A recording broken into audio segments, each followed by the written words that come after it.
My phone dropped. I'm still here, here, here, here. Hello, America. I hope you're doing well. Welcome to my late ass review of 90 Day Fiance season 5, 6. I don't know. Season whatever, episode 6. Episode 6 and episode 7. Okay. I look a mess for some reason. I think it's because I've been wearing lashes every day, and now I'm looking at myself not wear lashes. And I'm not gonna say that I left my black soap on too long, but I kind of left my black soap on too long, so I got to give myself a moisturizing treatment as soon as I get off of here. But I can't use that honey because that honey got, like the little sugar crystals. So it's going to exfoliate my skin, and my skin cannot have any exfoliation.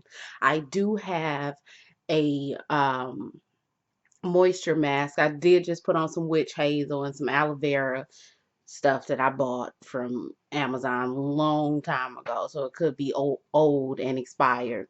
And on my lips, and my lips a little crusty, but I'm here. Okay, I done got dressed. I done my eyebrows. I'm here anyway. Um, for first of all, I've passed all my classes. I should be a plus, well, not A plus, but A student. 4 classes, full load, all A's. Don't, okay? Don't come for me. Don't. Okay. And today is the start of everything coming back to normal. I'm back. Okay. I'm biggity back and I'm back, y'all. Okay. I'm sorry. Anyway, for episode 6, I did watch the Pillow Talk version, which I thought was going to be better than what it was, but it wasn't. It had Powell and Russ on there, and I don't really care about them. And then it had, what's her name, Molly, and some woman I've never seen, and that lady with the dark hair and her husband. I've never seen them before. They must be like off of an original one, or like, because I've never seen them before, so I don't know who they are. All I know is Dean and Tariq is gone. Annie and David are still there, and I really do like them. Who else? Oh, as long as Coty and Debbie wasn't there, because if Coty and Debbie was there, I was just gonna throw myself in the fire and watch the full 2 episodes. Okay, I mean full 2 hours. Okay. Anyway, so from let's start. Okay, now they only showed a little bit of Angela. Thank God, Angela. We know she back. She getting Botox. She want to look younger. She's not gonna look younger. She's financially responsible of her 6 grandkids and her mother. I think her mother they said her mother had to have skin cancer. It's not about, and when I tell you Angela looks just like her mother, I know it's genetics, but damn, she looks just like her mother. Anyway, I don't want my mother to be on national television when I know she's not going to look her best. Like, this lady has a disease, and instead of taking her to the doctor show, you put her ass on 90 Day Fiance.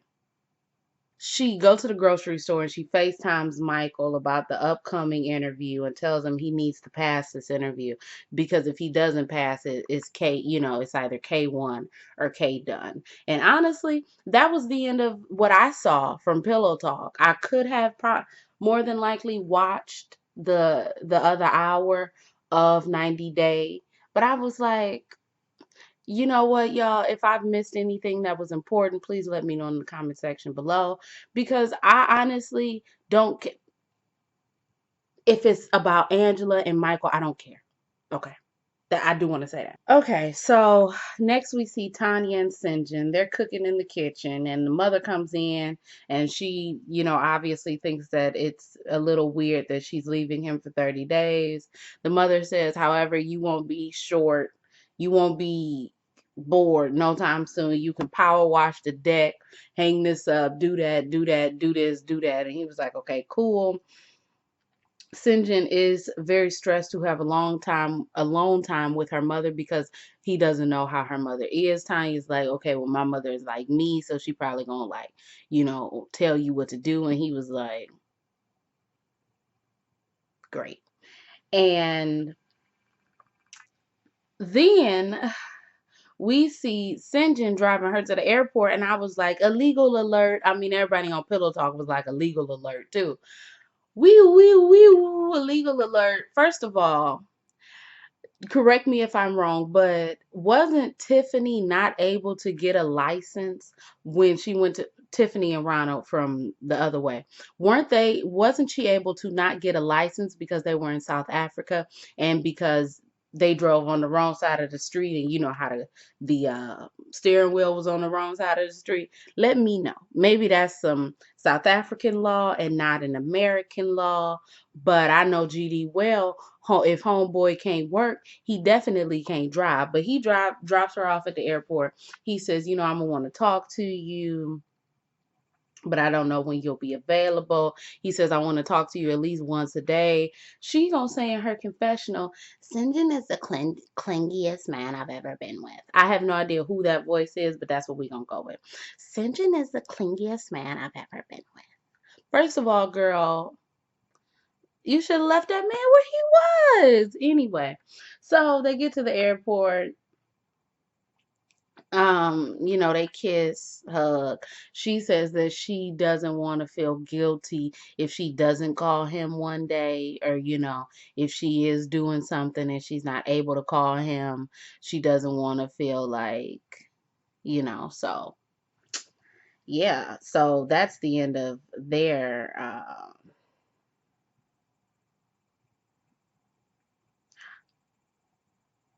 oh, what have I done?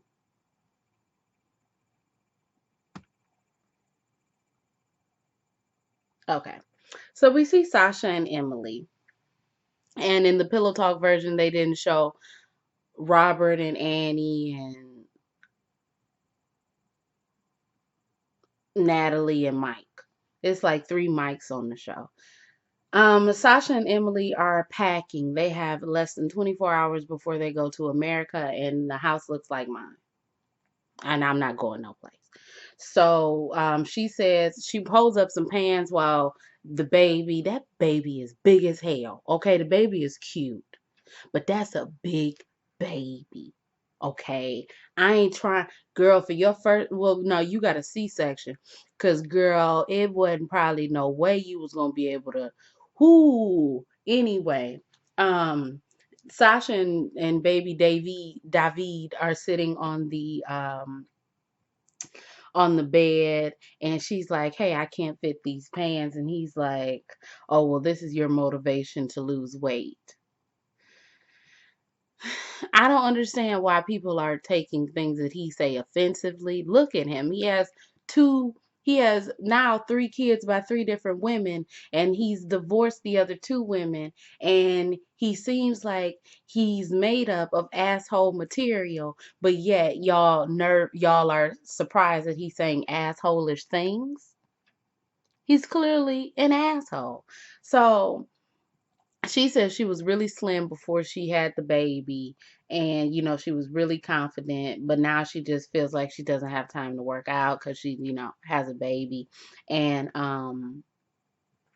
then they started talking about him packing his stuff, and she's like, oh, you look like you could move back to Russia at any time, you're not even bringing a lot of stuff. And she asked him, does he feel nervous? He says no. Then in the confessional, he's like, Emily is nervous for me to meet her family, but that's not my concern. That's her concern. She's the one that should be nervous, not me. And her mother doesn't know that he's been divorced twice. So Emily says, unless it comes up, don't really say anything about it. Same way Glorietta told Alex not to really say that he was Muslim, although that was manufactured TV drama, allegedly. But who knows? So his parents come, and they have this tradition where they sit, and basically they sit to appease the home spirits and to the lady from Pillow Talk, Molly, looked it up, but her voice got on my nerves, so I didn't hear what she was saying. But something, basically, the gist of it is you sit to appease the home spirits, and basically you're asking them to, the home spirits that like protected you. My eyebrow over here is like skinny, but we not gonna worry about that, okay? The spirits that protected you in the house, you ask them, hey, do you want to come along with me to protect me in this new house? Now, if you don't do that, then I don't know what happens. Maybe they be trying to fight you and be like, bitch, you're not worthy. Who knows? But they do the tradition, then they go to the airport. They Sasha is crying. Everybody's crying. I don't know why he's crying. He got a whole new flock, a whole new crop of women to impregnate. So he's fine. I don't understand why he's crying. Anyway, that's the end of their story for season 6. We see Michael and Juliana. Oh, we also didn't see Blake and Jasmine. We see Michael and No, actually, we did see Blake and Oh no, Blake and Jasmine. They are going to his parents' house, and we seen the scene last week, or I seen it 2 weeks ago when I was making videos, and they came up, and I know that this is rehashed TV drama. This is manufactured TV drama of rehashed old stuff, because there is no way in hell, especially in a black family, that my black mother, that if you have a black mother, your black mother, that my husband's black mother, that anybody's black mother is not going to tell them as soon as you say, hey, ma, I'm bringing my girl over here. She can't stay here, right? And that's exactly what she going to say. You see how easy that was? Hey, Jasmine is coming. Where's she gonna be? Or where you gonna be? Because y'all can't stay together. Simple as that. So basically, he can't stay there. So he got to go to the brother's house. And I was like, why can't they both just go to the brother's house? But Jasmine is allowed to stay there. I'm like, Jasmine can just stay with her sister and you can stay there, and then who knows? Maybe they just got 1-bedroom apartments. Who knows? But anyway, she was like, I didn't know that I would have to stay with his family. He says, well, I asked you to come on this day, but you wanted to come early, so this is what happens. What's going to happen is his mother and his stepfather are going to be moving into their home, and they are going to take over the apartment, Blake and Jasmine. So I guess he wanted to, until they left, and then bring her, and then nobody was going to tell him not to be living with some woman because he was paying the rent. Okay. But yeah, Jasmine said, let me tell you something. Okay. His parents may think that I'm gonna be sleeping alone for these 90 days, but I definitely won't. And I said, okay. Unless you go over his brother's house, because ain't no way in hell you gonna bring this man into their house. This man. Ain't no way in hell you gonna bring Blake back into their house after they said no. So anyway, we see Michael and Juliana. Um, oh, can I see it? I guess we don't see Michael and Juliana. Michael and Juliana are both very surprised, or no, Michael is very surprised that he has to get married in like 90 days, or like less than 90 days now. What? So they're going to a wedding planner, and this is both of their second marriages. Juliana, I'm like, Juliana is 21. When did she get married? Like 18? When did she get divorced? Michael said by all accounts he would call it an arranged marriage. And I'm like, but can you shut up, and can Juliana tell me what it is? But Juliana didn't say nothing. So they're both surprised. Well, Michael is surprised that they have to get married. So they're going to the wedding planner in Greenwich. That was Greenwich. And bro, she said, we're gonna do this, we're gonna do that, we're gonna do this. Our fee is 10,000. Um you looking at this, you looking at that, you looking at this, you looking at that. It's gonna be about 50 to 100,000. And he said, okay. There's going to be, I think, about 40 people. And so the wedding planner's like, so half from her, half from him. He's like, no, mostly from me. She's only having 3 people that's coming out for her, and it's only her friends. I guess her family would be looking, the way she made it seem like her family couldn't come because her family would be looking at her like, why can't you give me this life? Girl, wait till she get pregnant. She can give you this life? What? Girl, this is the name of the game. Okay.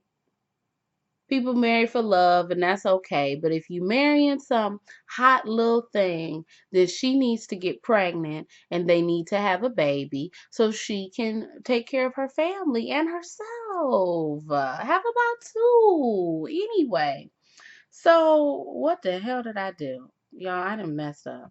So, um,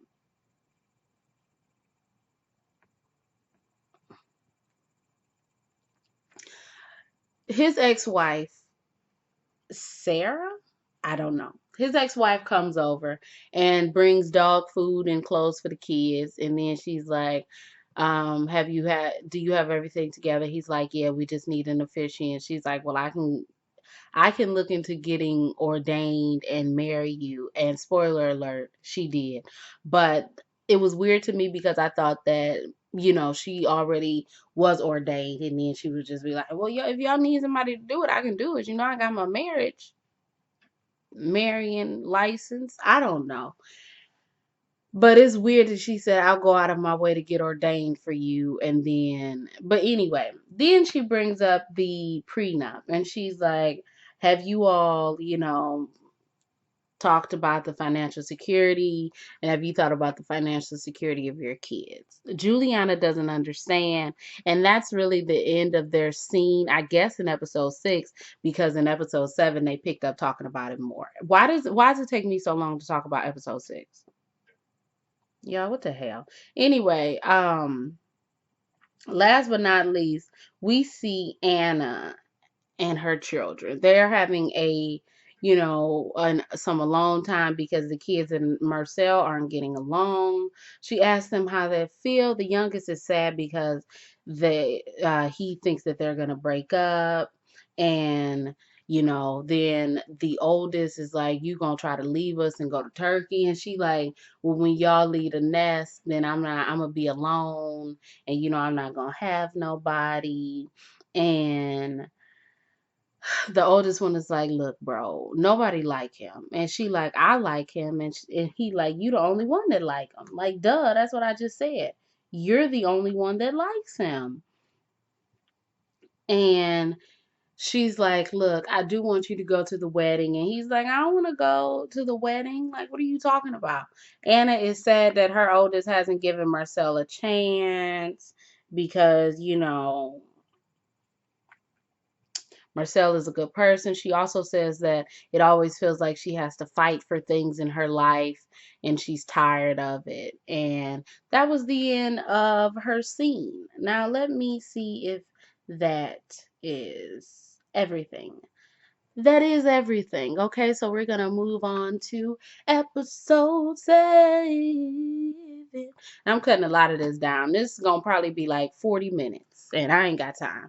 Okay, so episode 7, we see Angela. She has her 6 grandkids and her mother under one roof, and Michael apparently wants to be a part of that.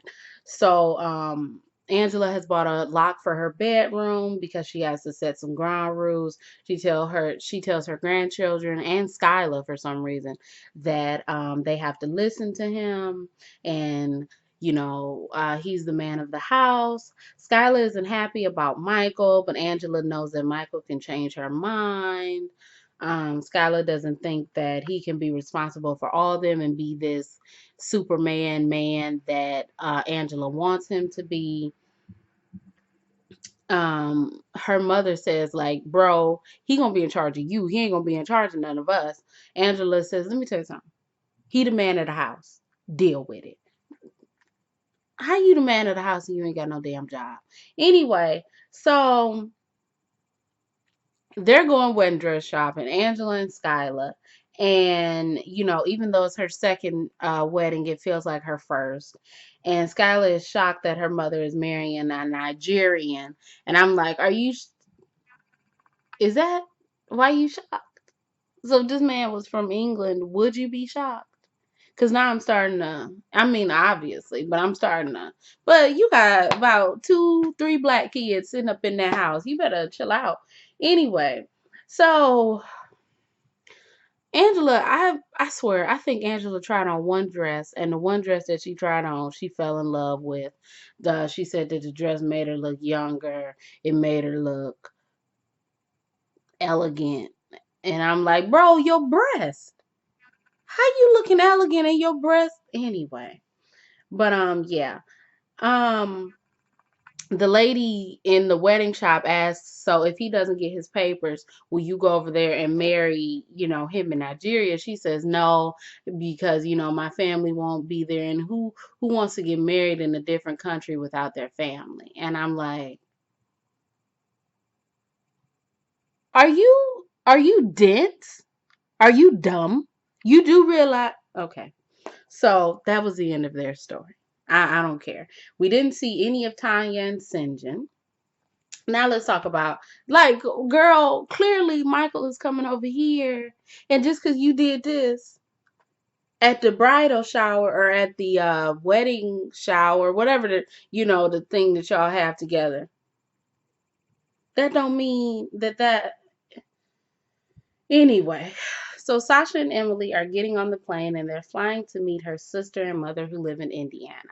What? Ugh, it's like, bro, you can go to New York, you can go to Atlanta, you can go to Florida, you can go to, of course, I said, well, no, I do mean Atlanta. You can go to New York, you can go to, but when I say, you got to go to like Miami or Orlando, New York City, you can go to eh, Los Angeles, San Francisco. You can go to maybe Dallas, Texas, Austin, Texas, San Antonio. Where else can you go? Honestly, that's all you can go. Every place else in America, don't go. And I don't live in one of those places, so don't go. Okay. Like, I could never imagine having to come live in this place that I live in right now, bro. I probably just like send my ass back. Anyway, so her mother and her sister basically just want to see the baby. They said that they've already seen Emily before, and I'm like, that's kind of rude. Y'all ain't seen her in how long? But whatever. So they're in America. They're all hugs. Sasha is saying that he doesn't care that they're not paying that much attention to him because it's a baby, but he strikes me as the type who needs constant attention. So, Sasha is happy that Emily is happy, but Emily knows that everything is now starting and now it's real life. It's no jokes. He wants to be a personal trainer and a fitness model, and he needs to get started on his journey. They are going to be staying with her sister until she finds a job and a place for them to live. And she's like, I basically have to start my life all over again. Yeah, you do. Then she gives him some cereal. I think it was, what is that cereal? I'm trying to say it. And I can't remember what it was. But that cereal, it's not Honey Bunches of Oats. It's like that cereal that's like,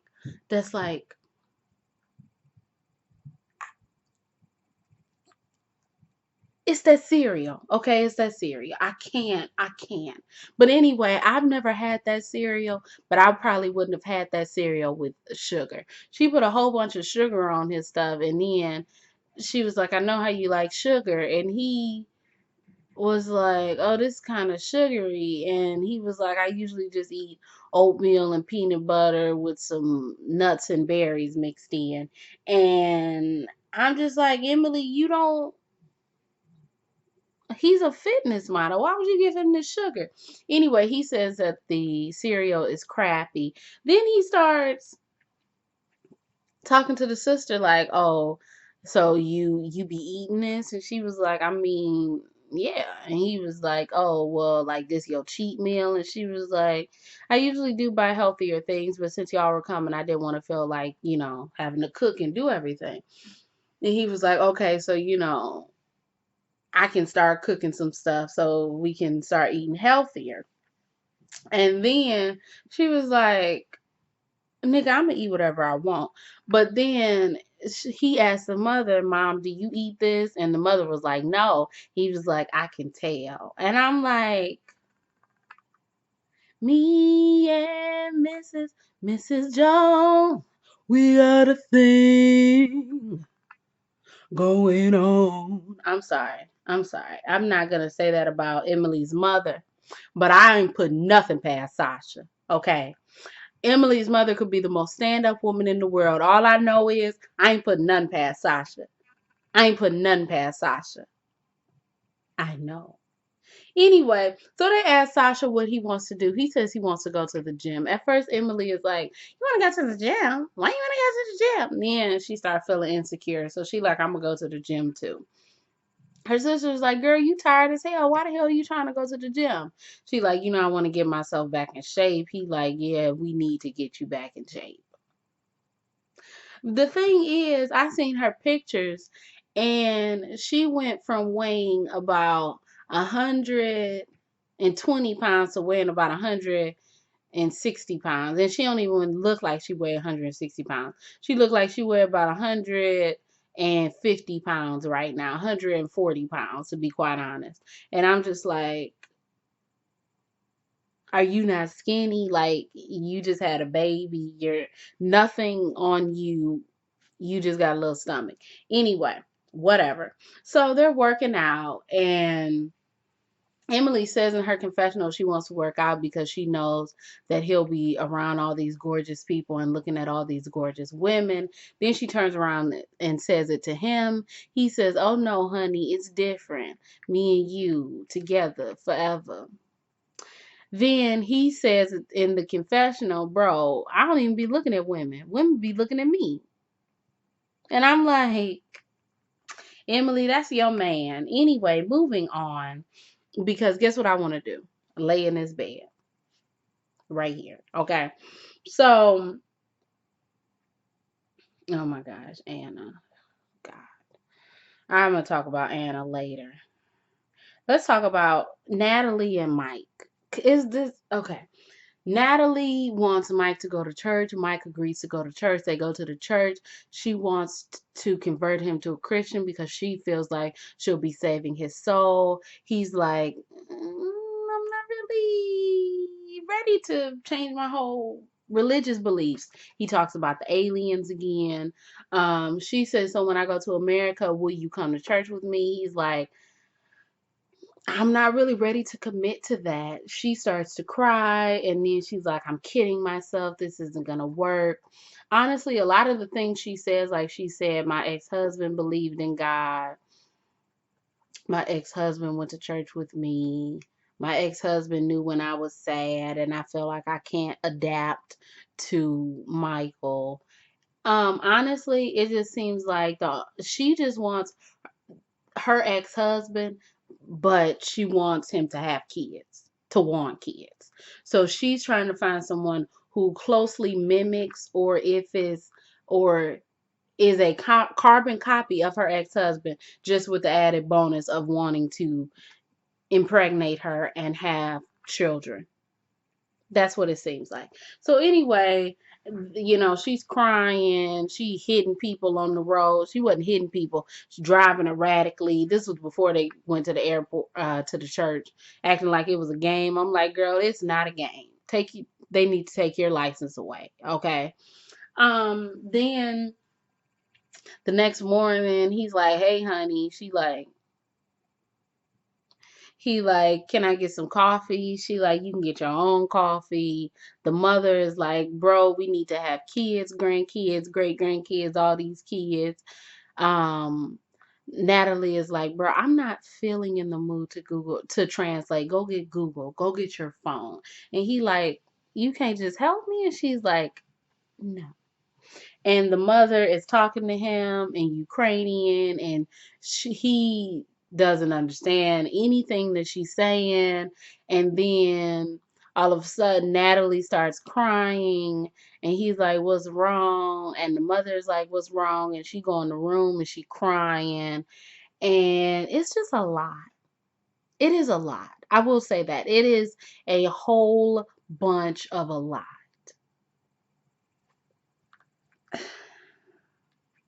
It's a lot. Anyway, moving on. We see, who do we see? Bryson, Robert and Annie. Bryson is in the bed kicking them, bro. I tell you, I would have turned around and backhand that little boy so fast bro. But he would have had to be my son, cause I would have turned around, stop, just like that, just like that. I ain't got time for this. Anyway, so Annie said that they haven't had sex in like 7 days because there's a child in their room. She's uncomfortable. She wants her own place.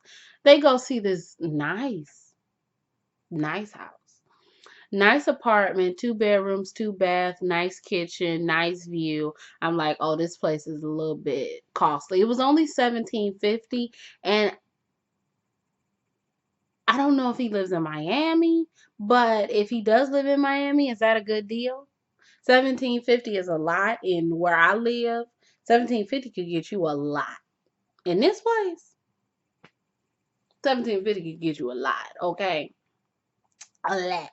So she's like, "Oh, Robert, I really want this house. I really want this house."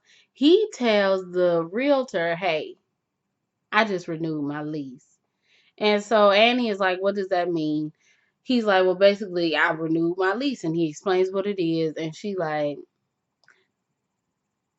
"So you renewed your lease, bro, but you bring me here. Let me look at this house. Let me feel this house essence. Let me see the 2 bedrooms, the 2 baths, the view, the kitchen, and then tell me that I can't, it's not even, it's not even something that can possibly happen. We gonna have to wait a year." And he like, "You don't want to wait a year? What do you love more, the house or me?"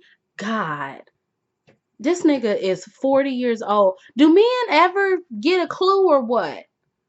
Or is he like doing this on purpose? I know it's gaslighting, but is he gaslighting because he's dumb, or is he gaslighting because he's trying to, get one owner? Because I'm like, are you dumb? She's asking him, "Why did you bring me here?" And he's like, "I brought you here because I love you." No, nigga, not why did you bring me to America? Why did you bring me to this place? Let me fall in love with it. Let me see something that was so different than what we have, and then tell me, haha, you can't have it. He's like, you gonna help me with the 30, the security deposit and all of this. And she like, "Bro, I can't work. I can't work." And bro, girl, go back or go with that boxer man that you met 2 episodes ago. Cause ain't nobody she said she broke, uncomfortable, and frustrated. Bro.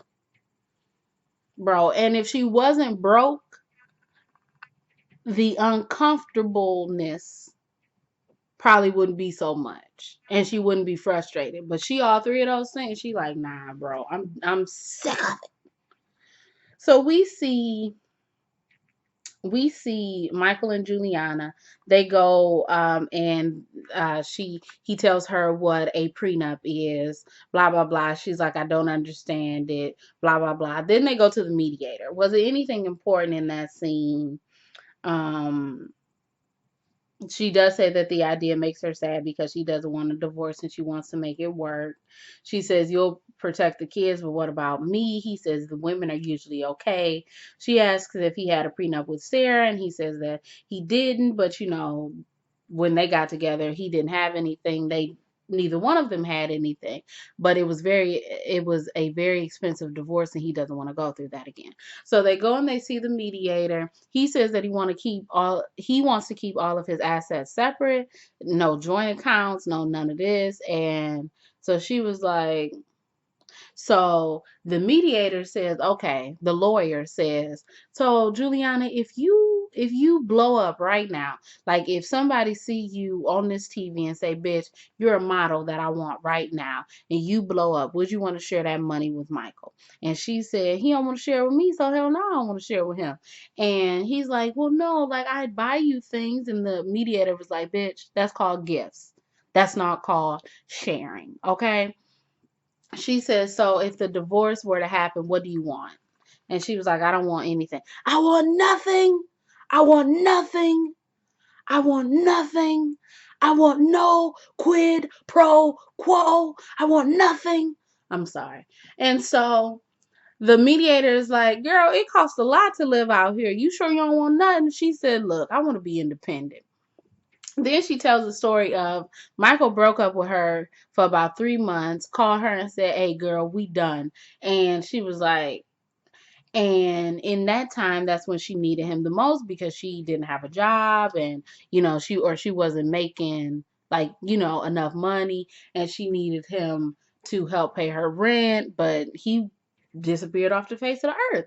So she was like, at that moment, I knew that I needed to be more independent. And a lot of people on Reddit was like, she's a gold digger. She's just trying to get everything. But I honestly feel like, I don't know, because she was saying, I don't know, because she was like, I'm mad that I put myself in the same predicament to not have any money. But do you really not have any money? Or are you lying? Because I want you to have some money. Anyway, so they come from the mediator. She is not in the mood. She's not happy. She's not feeling it. She's just like, look, bro, I just need to get my stuff together. He's like, well, I don't want you to beat yourself up. I don't want you to be like that. Like, you could have got stuck in Brazil and with like 2 kids. Okay, and she's just like, look, bro, look, I'm going to get independent, okay? And I'm get independent, but also have a couple of his kids, okay? Because that'll get you real independent. All the women independent, throw your hands up at me. I'm sorry, I have no idea what's going on with me. So we see, who do we see? Who do we see? We've talked about Natalie and Mike. We've talked about Bryson and Annie. We've talked about Juliana. We've talked about Emily. We've talked about Angela. So now let's talk about Anna and Marcel. Anna goes out for her bachelorette party and she drinking, and Marcel says that she'd be able to drink 1 day a week, but he doesn't want to, have sexual relations with her or kiss her. And then her friends start asking about her relationship. Then she brings up the fact that, he hasn't told his family about the boys. And then her friends are like, bro, that's not cool. He needs to. And all of a sudden, Anna is like, you're absolutely right. He does need to tell his family about the kids. Then the next day, she goes to sit down with Marcel. He's like, what's wrong? She's like, my family and friends think that I should marry you. And I'm like, your family and friends think that you shouldn't marry him. Do you not think that you should marry him? And she's like, I need you to tell your family about the boys. He says, I'm not gonna be doing that. And she like, well, then you don't want no damn marriage. And he like, no, babe, I want a marriage. And she was like, you don't want a marriage if you're not gonna tell your kid, tell your family. And he comes and he says, I've made sacrifices for you. Can you make a sacrifice for me? She says, no, I'm not gonna make a sacrifice for you. But the thing is, I really just don't understand, like, oh, I done got makeup on my damn headphones. The thing is, I really just don't understand, like, you knew that you knew that he wasn't telling his family that you had children when when you met this man, and when he told you this, and it just seemed like you really honestly don't care. And I do feel like that this is making you not look like a good mother. Okay? I mean, you could meet this whirlwind man and y'all got this whirlwind romance, but like at the end of the day, if this man sit up here and say, hey, I ain't telling my family about your kids, then you gonna say, nigga, but you didn't. You said, okay, honey. And now your family and your friends are telling you that you don't need to be with him. And now it's clicking that he really needs to tell his family. Your family and your friends shouldn't have had to tell you to let this man know that he needs to tell his family. And also in next week's episode, in case I forget, I was on Reddit, and when he tells his family that Anna has kids, they translated it wrong. The person on Reddit said that he said Anna just told me that she had kids. That's why the mother said she played you for a fool. Screw it, come home. Instead of I've always known that Anna has had kids. So basically, he threw Anna under the bus as usual. But look at him. Clearly, it didn't seem like he was gonna, want to do anything and be anything and love you and care about you. And you have really ruined something with your children. And I think you need to focus on getting that back. But anyway, I'm done with this. If you all like this review, you can like, comment, and subscribe. You can follow me on Instagram, Twitter. Everything else you need to know about me will be down below. My name is Brielle. I make beats. I sing songs. If you like what you see, come on along. Bye.